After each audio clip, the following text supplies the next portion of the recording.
កំប៉ុងដាក់ប៊ិចនេះគឺសិតតែបានមកពីកំណោសម្រាមបូករួមជាមួយនឹងស៊ុមរូបថតក៏មកពីកំណោសម្រាមដូចគ្នាគឺជាกระดาษឡើងនឹងឯងជំហាននៃការឈានចូលដល់ឆ្នាំ2026ឆ្នាំថ្មីហើយអញ្ចឹងយើងគួរតែ save ថវិកាយើងខ្លះទៅដើម្បីកាត់បន្ថយនៃការចំណាយអញ្ចឹងអ្វីដែលយើងអាចធ្វើបានអ្វីដែលយើងចេះគឺយើងធ្វើទៅអ្វីដែលយើងមិនចេះអានឹងចាំយើងទិញគេទំហំរូបថតអ្នកនរគ្នាប៉ុណ្ណាកាត់ទៅតាមនឹងទៅមើលទៅតាមទំហំរូបថតដោយខ្លួនឯងខ្ញុំអត់បានបង្ហាញទេត្រង់កន្លែងនេះដោយសារតែខ្ញុំកាត់ហើយទើបខ្ញុំនឹកឃើញថតចំណែកឯកំប៉ុងមួយនេះគឺខ្ញុំនឹងធ្វើកំប៉ុងដាក់ប៊ិចហើយកំប៉ុងនេះគឺជាកំប៉ុងស្ប៊ូទេ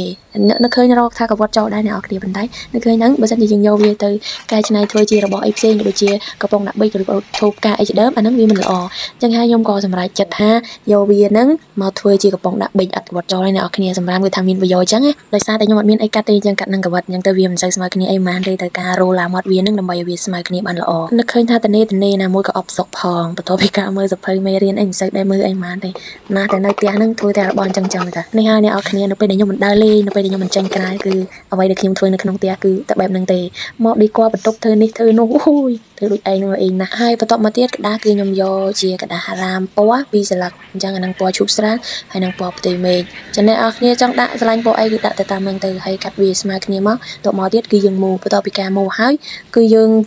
ដាក់កៅដាក់អីបញ្ចូលគ្នាបែបហ្នឹងមកគឺស្អាតហើយតែប៉ុណ្នេះគឺហើយអ្នកនរគ្នាអញ្ចឹងរ៉េតឲ្យប្រមាណដែរនេះជាស៊ុមរូបថតជាមួយនឹងកំប៉ុងដាក់ប៊ិចសម្រាប់រូបថតណាខ្ញុំភ្លេចប្រាប់អ្នកនរគ្នានេះគឺជារូបថតការដែលខ្ញុំរៀននៅវិទ្យាល័យម៉ែនៅពេលនោះប្រហែលជាគីឡូឲ្យ60 70អីដល់អ្នកនរគ្នាហើយពីអ្នកបងស្រីខ្ញុំនឹងឯងចាហើយមិននឹកឃើញអីចាយកអាស៊ុមរូបរូបថតនឹងយកមកដាក់ធ្វើជាស៊ុមរូបថតធ្វើអីនេះ